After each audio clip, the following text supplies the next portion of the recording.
నా దేవుడు ఎల్ షద్దాయ్, సర్వశక్తి గల దేవుడు. గుర్తుపెట్టుకో, ఏమని పలకాలి? నా దేవుడు సర్వశక్తి గల దేవుడు, ఆయనకు అసాధ్యమైనది ఏది లేదు. కానీ తరచుగా మనలో జరుగుతున్న పొరపాటు, పాపం అదే. దేవుని శక్తిని సరిగా అర్థం చేసుకోకుండా, సరిగా అంచనా వేయకుండా తరచుగా మనం దేవుని శక్తిని తక్కువ అంచనా వేస్తాం, తప్పుడు అంచనా వేస్తాం. ఇది తరచుగా జరుగుతున్న పొరపాటు. దీనివల్ల కలిగేటువంటి నష్టాలు ఎలా ఉంటాయో ఈ రాత్రి మీతో పంచుకుంటాను నేను. అనుమానాల వల్ల, అవిశ్వాసం వల్ల ఎన్ని రకాల నష్టాలు ఉంటాయో ఈరోజు మీతో పంచుకుంటా, దేవుని చిత్తం అయితే. అందులో మొట్టమొదటిది, దేవుడు అభ్యంతర పడతాడు, దేవుడు బాధపడతాడు. ఇక్కడ దేవుడు తానే చెప్పుకున్నాడు, అబ్రామా నేనెవరినో తెలుసా? సర్వశక్తి గల దేవుణ్ణి, అంటే సమస్తము చేయగలిగిన వాణ్ణి, నాకు అసాధ్యమైనది ఏది లేదు. నువ్వు పనికి మాలిన అనుమానాలు పెట్టుకొని అనవసరంగా నింద తెచ్చుకోవద్దు. నా సన్నిధిలో నడుస్తూ నిందారహితుడవై ఉండు. నింద లేనివాడివై ఉండు అంటే ఇప్పుడు నింద తెచ్చుకున్నావు అని అర్థం. నేను సర్వశక్తుడిని అని చెప్పుకోవాల్సి వచ్చిందంటే ఆయన శక్తిని ఇక్కడ శంకించడం జరిగింది అని అర్థం. ఎవరి శక్తిని? జీవము గల దేవుణ్ణి శంకించే కదా. మరి శారాకి గర్భఫలం రావటం కష్టం కాబట్టి హాగరమ్మని చేసుకున్నాడు. అంటే దేవుడి ఫీలింగ్ ఏంటంటే, శారా 75 ఏళ్ళు అయితేనేమి, 85 ఏళ్ళు అయితేనేమి, 95 అయితేనేమి, నేను తలుచుకుంటే 90 ఏళ్ళు వచ్చినా నేను బిడ్డని పుట్టించగలుగుతా.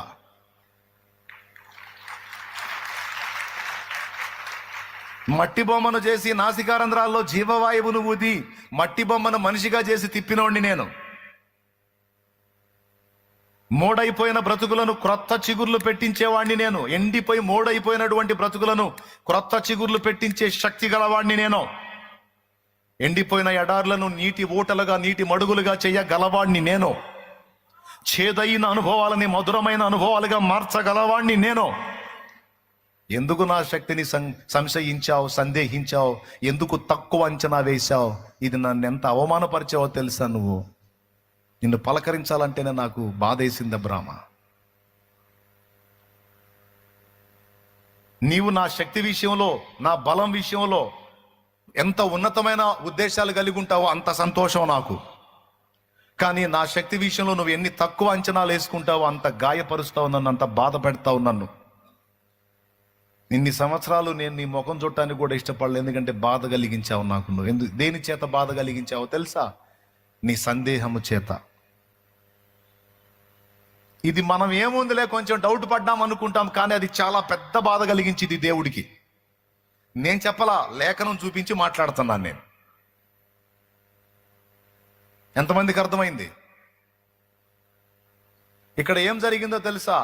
దేవుని శక్తిని మనం సరిగా అంచనా వేయకుండా, తక్కువ అంచనా వేసి తగ్గించి మనం కానీ పొరపాటు అడుగులు వేస్తే దేవుడు మనతో స్నేహం చేయడానికి ఇష్టపడడు, మనతో మాట్లాడటానికి కూడా ఇష్టపడడు. కావాలంటే చూడండి, ఇష్మాయేలు పుట్టినప్పుడు అబ్రాముకి 86 సంవత్సరాలు.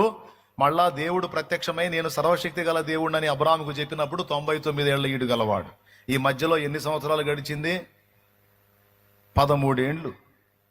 ఈ 13 ఏండ్లు మళ్ళా అబ్రహాము దేవుడి సంభాషణ ఏది కూడా రాయబడలేదంటే ఆ సంభాషణ ఏది జరగల. ఎందుకు జరగల? బాధపడ్డాడు, నొచ్చుకున్నాడు. ఎందుకు నొచ్చుకున్నాడు? ముసలమ్మకి బిడ్డను ఏమిస్తాడులే అని అనుకున్నందుకు. ఏముందండి, అది చిన్న విషయమేగా. కానీ ఆ చిన్న విషయానికి ఎంతగా ఫీల్ అయ్యాడో చూడండి దేవుడు. కాబట్టి ఇక్కడ మనం గమనించాల్సినటువంటి మొట్టమొదటి విషయం ఏంటంటే, దేవుని దగ్గరకు మనం వచ్చినప్పుడు ఆ దేవుని గురించి కాస్తో కూస్తో మనకు అవగాహన ఆయన కలిగిస్తున్నప్పుడు దాని విషయంలో మనం జాగరూకులమై ఉండాలి. ముఖ్యంగా ఆయన శక్తి విషయంలో మనం సంశయం కలిగి ఉండకూడదు. ఎందుకో చెప్తా. దేవుని శక్తిని మనం సంశయించినప్పుడు, దేవుని బలాన్ని మనం అనుమానించినప్పుడు, అది మన నువ్వు నడుస్తున్నావు కదా, నీతో పాటు నేను కూడా నడుస్తాను అన్నాడు. సముద్రం మీద అలల మీద యేసయ్య నడుచుకుంటా వస్తుంటే ఆయన్ని చూసి ఈయన కూడా నడుస్తానన్నాడు. సరే దిగి రమ్మని పిలిచాడు. నిజంగానే పేతురు నీళ్ల మీద నిలిచాడు, నడిచాడు. కొంచెం దూరం దగ్గరకు వచ్చిన తర్వాత అంటే కొంత దూరం నడిచిన తర్వాత పేతురికి ఆశ్చర్యం, నేనేంటి నీళ్ల మీద నడుస్తున్నానేంటి అసలు? ఎందుకంటే పుట్టింది మొదలుకొని ఆ దినం వరకు నీళ్ల మీద ఈత కొట్టడం, నీళ్ల మీద పడవలో ప్రయాణం చేయటం తప్ప నీళ్లను కాలి కింద పెట్టుకొని నడవటం అనేది పేతురు లైఫ్లో లేదు. కానీ ఇంతవరకు కని విని ఎరగనటువంటి ఒక సంఘటన ఆయన కళ్ళ ముందు జరుగుతుంది, ఒక అద్భుతం జరుగుతుంది. అవి ఎన్ని క్యూసెక్కుల నీళ్లు ఉన్నాయో నాకైతే తెలియదు, ఎందుకంటే నేను కొలవలేదు కాబట్టి. కానీ అనేక క్యూసెక్కుల నీరు ఆయన కాళ్ళ కింద, పేతురు కాళ్ళ కింద ఉంది. పేతుర్ని ముంచట్లా, లెక్క ప్రకారం ముంచాలి, కానీ ముంచట్లా. నీళ్ల మీద నడుస్తున్నాడు, ప్రభు నడుస్తున్నాడు, పేతురు నడుస్తున్నాడు. ప్రభుకి వెళ్ళి చూస్తున్నాడు, యేసయ్యా స్తోత్రం హల్లెలూయా అని నడుస్తున్నాడు. కొంచెం దూరం నడిచిన తర్వాత, యేసయ్యకి దగ్గరలోకి వెళ్ళిన తర్వాత గాలి రేగింది. అదిగో పక్కకు చూశాడు. పక్కకు చూసినప్పుడు డౌట్ వచ్చింది. మీరు గమనించండి, అప్పటిదాకా పేతుర్ని నీళ్ళ మీద నిలబెట్టి ఉంచింది ఏమిటి? విశ్వాసము ద్వారా దైవశక్తి. ఆ విశ్వాసం ఆయనలో ఉన్నంతసేపు మాత్రమే దేవుని శక్తి, మానవాతీతమైనటువంటి దైవశక్తి పేతురు మీద పని చేయగలిగింది. ఎప్పుడైతే డౌట్ వచ్చిందో, ఎప్పుడైతే సందేహం వచ్చిందో, అప్పటిదాకా పేతురు మీద పనిచేసిన ఆ శక్తి పనిచేయలా. అందుకు కోపం దేవుడికి మనం అవిశ్వాసం చూపితే. పిచ్చోళ్ళారా, మీరే నష్టపోతారు అవిశ్వాసం చూపితే. అనుమాన పడితే, సందేహిస్తే నేను కాదు నష్టపోయేది, నా శక్తి సరఫరా అయింది. కానీ నీలో ఉన్న అవిశ్వాసం, అనుమానం, అపనమ్మిక అనేది అడ్డగించిద్ది. కాబట్టి ఎప్పుడు కూడా నీ ఎదుట ఉన్న కార్యాలు ఎంతటివైనా, వ్యక్తులు ఎంతటి వాళ్ళైనా, పరిస్థితులు ఎంతటివైనా, అవి ఎంత జటిలమైనవైనా, వాటిని ఎప్పుడు నువ్వు హైలైట్ చేయొద్దు. వాటన్నిటికీ మించిన వాడు అతీతుడని దేవుణ్ణి ఘనపరచు, దేవుణ్ణే మహిమపరచు, దేవుణ్ణే హైలైట్ చేయి, దేవుణ్ణే కీర్తించు, దేవుణ్ణే ఉన్నతంగా ఆలోచించు. నా పరిస్థితులు ఇప్పుడు ఇలా ఉన్నాయి సార్, ఇంకా ఇవి ఇలా కాదు, ఇంకా ఇంతగా ఉన్నా కూడా వీటన్నిటిని మార్చగలడండి ఆయన. ఆయనకు సమస్తము సాధ్యమే అంటా ఉండు నువ్వు. నేను ఎదుర్కొంటున్నటువంటి పరిస్థితులను ఇలానే ఉంచడు, ఖచ్చితంగా వీటిని మారుస్తాడు. నా దేవునికి సమస్తము సాధ్యమే అన్న మాట ఎల్లప్పుడూ నీ నోట రాని. ఆ మాట నువ్వు దేవునికి ఇష్టడయ్యేటట్టు చేసిద్ది. రెండవది, దేవుని శక్తి నీ మీద పని చేసేటట్టు చేసిద్ది. ఆ మాట పలకటమే కదా, అది హృదయంలో కూడా విశ్వసించాలి. ఏమనాలి చెప్పండి? నా దేవుడు ఎల్ షద్దాయ్, సర్వశక్తి గల దేవుడు. గుర్తుపెట్టుకో, ఏమని పలకాలి? నా దేవుడు సర్వశక్తి గల దేవుడు, ఆయనకు అసాధ్యమైనది ఏది లేదు. అబ్రాహాం చెప్పేది ఉండే శారాకి, శారా నీకు పిచ్చా? నేను నీకు సంతానాన్ని ఇస్తానని మాట్లాడిన దేవుడు నీ భార్య అయిన శారా ద్వారా కాదు, హాగరు ద్వారా ఇస్తానని చెప్పేది ఉంటాడు. కానీ చెప్పలా. ఫలానా స్త్రీ ద్వారా ఇస్తానని చెప్తుండే, కానీ చెప్పలేదంటే మరి నాకున్న స్త్రీ నువ్వే కదా, నీ ద్వారానే ఇస్తాడమ్మాయి, నువ్వేం మాట్లాడొద్దు, నా దేవుడు సర్వశక్తి గలవాడంటే సూపర్ ఉండేది. కానీ అనలా. దైవశక్తిని సంశయించడం ద్వారా సమస్య తెచ్చి పెట్టుకున్నాడు అబ్రహాము. ఇక్కడ 2 విషయాలు దేవుడు వార్నింగ్ ఇవ్వాల్సి వచ్చింది అబ్రహాముకి. మొట్టమొదటిది ఏంటంటే, హలో నేను సర్వశక్తి గల దేవుణ్ణి. ఆ కిందికి చదివితే మీరు అక్కడ చెప్తాడు, ఏమని చెప్తాడో తెలుసా? నాకును నీకును మధ్య నా నిబంధనను నియమించి నిన్ను అత్యధికముగా అభివృద్ధి పొందించేదనని అతనితో చెప్పెను. అబ్రాము సాగిలపడి ఉండగా దేవుడు అతనితో మాట్లాడి, ఇదిగో అవన్నీ ఏం అవసరం లేదు, 15వ వచనం చదువు. మరియు దేవుడు, నీ భార్య అయిన శారాయి పేరు శారాయి అనవద్దు, ఏలయనగా ఆమె పేరు శారా. నేను ఆమెను ఆశీర్వదించి ఆమె వలన నీకు కుమారుని కలుగజేసేదను. అద్దుగో ఏమయ్యా, ఓ ముసలమ్మ అయిపోయింది, ఆమెకి ఏడబుడతారులే పిల్లలని నువ్వు ఇంకొక ఆమెను దేవులు ఆడుకున్నావు. సరే, ఆమె చెప్పని నువ్వు ఎంపిక చేసుకొని ఏదైనా కానీ అలా మీరు ఎంపిక చేసుకొని ఆ స్టెప్ మీరు తీసుకొని నన్ను తృణీకరించారు. నువ్వు నన్ను తృణీకరించావు. నువ్వు అంటే నీ భార్య అయిన శారాకి గర్భఫలం ఇయ్యలేనంత అసమర్థుడిని నేను. ఇయ్యలేనా? ఇయ్యగలవు దేవా. మరి ఇయ్యగలను అంటే మరి ఎందుకు చేసుకుని ఆ పని ఎందుకు చేశా అంటే అప్పుడు అట్లా అనుకున్నా ప్రభువా. ఎట్లా అనుకుంటావు నీ ఇష్టం వచ్చినట్టు? అంత అనుమానం ఉన్నోడు అసలు ఎందుకు బయలుదేరి వచ్చావు? విశ్వాసపడికి ఎందుకు వేసావు? గుర్తుపెట్టుకో, ఇదే ఫస్ట్, ఇదే లాస్ట్. నేను సర్వశక్తి గల దేవుడను, నాకు ఏదైనా సాధ్యమే, నేను ఏదైనా చేయగలను. ఇంతవరకు లేదు నింద, ఇప్పుడు తెచ్చుకున్నావు, ఇక తెచ్చుకోవద్దు. అది 2 వార్నింగ్లు ఇచ్చాడు అక్కడ. ఇక్కడ మీకు ఈ పాయింట్ క్లియర్గా అర్థమైందని నేను అనుకుంటాను. పరిస్థితులు ఎంత జటిలమైనవైనా, అవి ఎంత తల్లకిందులుగా ఉన్నా, అవి ఎంత ఇబ్బందికరంగా అనిపించినా, అవి నీవి కానీ నీ వారివి కానీ అవి ఏవైనా కావచ్చు, నీ నోట్లో మాత్రం ఒక్కటే డైలాగ్ ఉండాలి. అదేమిటంటే, నా దేవుడు సర్వశక్తి గలవాడు, ఆయన సమస్తము సాధ్యపరచగలడు.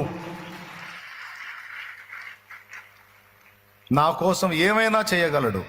అది గుండె నిండా ఉండాలి విశ్వాసం.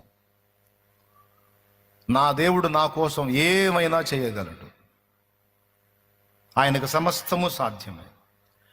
ఏం చేస్తాడు? అయిపోయిందిగా, నీ బతుకు తెల్లారిపోయిందిగా, ఇంకేమైపోయింది? అరే బాబు, అయిపోయింది ఎక్కడ్రా? చచ్చిపోయి మట్టిలో మట్టి అయిన శవాలను కూడా తిరిగి లేపి మహిమ శరీరాలు ఇచ్చి మళ్ళా వేవేల కోట్లాది సంవత్సరాల జీవితాన్ని ఇవ్వటానికి సిద్ధపరిచిన శక్తి గలవాడు నా దేవుడు. ఏమైపోయిందిరా? చచ్చిపోయి మట్టిలో మట్టిగా కలిసిపోయినటువంటి అస్థికలను కూడా తిరిగి లేపి వాటికి మహిమ శరీరాలు ఇచ్చి కోట్లాది సంవత్సరాల నిత్యత్వం అంతా తిరిగి జీవితాన్ని ఇవ్వగలిగిన వాడు. అంత చేయగలిగినోడు ఈ 4 రోజుల వ్యవహారాన్ని చేయలేడంట్రా.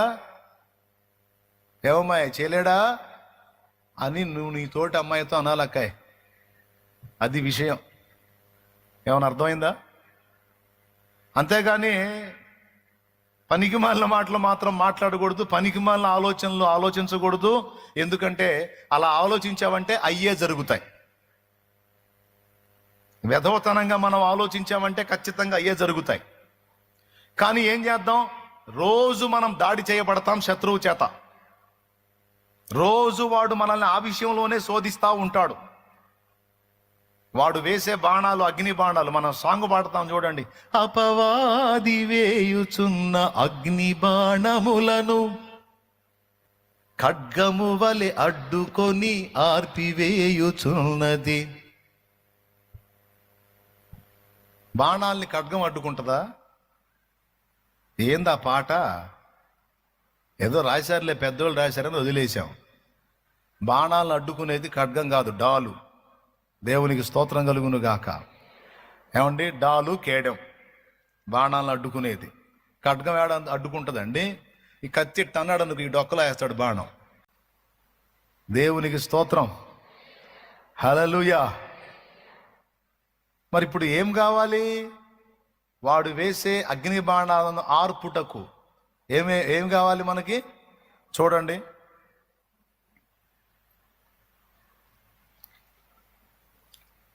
పాట తప్పు పడదామా? పాట కరెక్టేనందామా? కరెక్టేనా? చూడు, ఎఫెసీ పత్రిక 6వ అధ్యాయము 14వ వచనం 16వ వచనం చదువు. ఇవన్నీ గాక విశ్వాసమును డాలు పట్టుకొనుడి, దానితో మీరు దుష్టుని అగ్నిబాణములన్నిటినీ ఆర్పుటకు శక్తిమంతులగుదురు. ఇప్పుడు చెప్పండి, పాట రైటా రాంగా? కరెక్టే అన్నారుగా. ఏమండి, దుష్టుని అగ్నిబాణములన్నిటినీ ఆర్పుటకు శక్తిమంతులు ఎప్పుడవుతారు? విశ్వాసమును డాలు పట్టుకున్నప్పుడు అవుతారు. బాణాలను అడ్డగించేది డాలు. దేవునికి స్తోత్రం కలుగును గాక. ఆ డాలు పేరేంటి? విశ్వాసం. అంటే వాడు రోజు ఈ బాణాలు వేస్తానే ఉంటాడు. వాడికి అదే పని. బాయ్, నేను చెప్పేది వాస్తవం. అది మీకు తప్పదో నాకు తప్పదో. దరిద్రుడు నన్ను కూడా టార్గెట్ చేస్తాడు. ఆ లూసిగాడు దరిద్రుడు పొద్దస్తమానం మన హృదయంలో వదులుతూ ఉంటాడు బాణాలు. ఇదేమైద్దో, అదేమైద్దో, ఇది ఎలా జరిగిద్దో, అది ఎలా జరిగిద్దో. ఏమండి, ఒక ఇంట్లో దొంగోడు వచ్చాడంట. ఒక ఇంట్లో దొంగోడు వచ్చాడు. వాడేదో చోరీ చేస్తున్నాడు. ఈలోపు భార్య భర్త మేల్కొన్నారు. భర్త గమనించాడు. పండుకున్నట్టే వాడు ఎటు తిరుగుతున్నాడో చూసి చటుక్కుని లేచి టపిక్కమని వాటేసుకున్నాడు దొంగోడిని. దొంగోడిని పట్టుకున్నాడండి. భర్త బలవంతుడు, దొంగోడేం పక్కకున్నాడు. అలా పట్టేసుకున్నాడు. ఇక వాడు కదలట్లకి కిక్ అంటున్నాడు. వాడు మహా పట్టుబట్టాడు. అసలే దొంగోడు కదా, వదిలితే నన్నేడు చంపుతాడు అని పట్టుకున్నాడు గట్టిగా. ఎవరు? ఇంటి యజమాని. ఇక వాడు డిసైడ్ అయిపోయాను వీళ్ళ చేతిలో చిక్కాని. ఇక ఈరోజు నాకు పచ్చడి అయిపోయింది అనుకున్నాడు. ఏంటిది పచ్చడి? ఒళ్ళు అనుకొని ఫిక్స్ అయిపోయి ఇక వాడు ఏం చేయాలా అని ఆలోచన చేస్తున్నాడు. ఈ లోపు భార్య ఉంది, ఈ ఇంటి యజమానుడి భార్య. ఆమె అన్నది అప్పటిదాకా మౌనం ఉండి, ఏముండో ఈ జాగ్రత్త, వాడు అసలే దొంగోడు, కొరికినా కొరుకుతాడంది.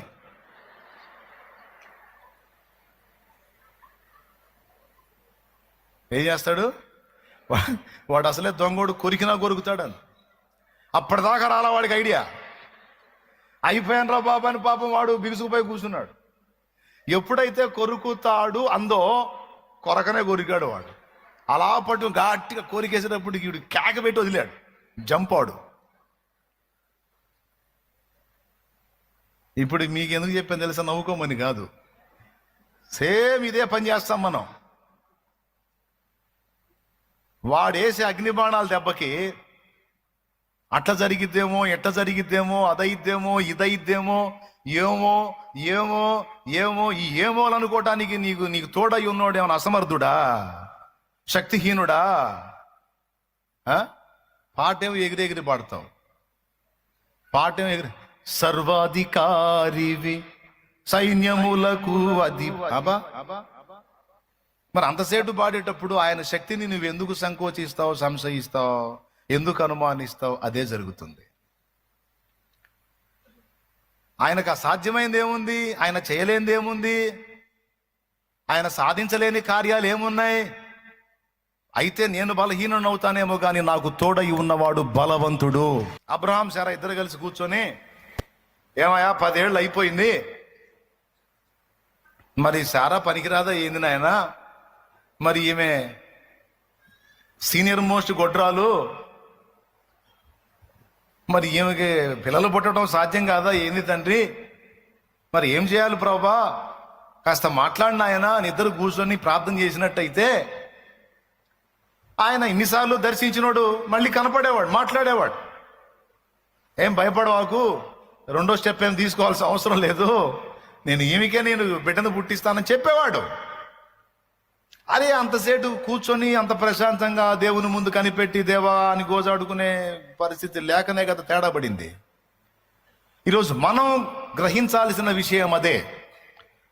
సమస్యలు, ఎన్నో రకాల సమస్యలు ఉన్నాయి. ఇక్కడ కూర్చున్నాం. మీకు అవి ఆత్మీయంగా కొంతమందికి ఉన్నాయి, మానసికంగా కొంతమందికి ఉన్నాయి, కొంతమందికి శారీరకంగా ఉన్నాయి బాధలు.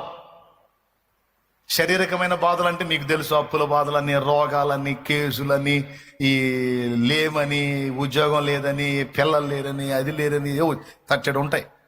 ఇప్పుడు ఒక్కొక్కళ్ళని కదిలిస్తే ఒక్కొక్క రకమైన సమస్య చెబుతారు. మొత్తం రాసుకుంటే 3 రోజులు పట్టిద్ది. వాళ్ళు జస్ట్ సమస్య ఏంటని రాసుకుంటే అన్ని వెరైటీలు ఉంటాయి. ఇప్పుడు ఆ వెరైటీలో నేనేనాడు చెప్పేది? ఒకటి మాత్రం చెబుతాను, శారీరకంగా ఇప్పుడు కాపురాలు విచ్ఛిన్నమైపోయిన గొడవలు కొన్ని ఉంటాయి. భార్యాభర్త విడిపోయి, పిల్లలు మాటినక భర్త తాగుబోతుడై, ఇవన్నీ శారీరక శ్రమలో. పిల్లలు చెడిపోయిన వాళ్ళై, భార్య మాటినక, ఏమండి ఎన్నో రకాల సమస్యలు.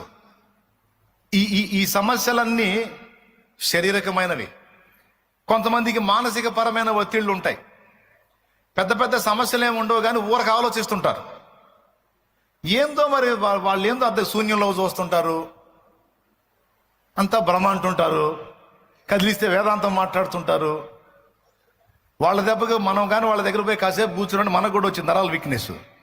ఇక మనం కూడా మెంటల్ పేషెంట్ లాగా శూన్యంలో చూస్తా గందరగోళం అవ్వాల్సి ఉంటుంది.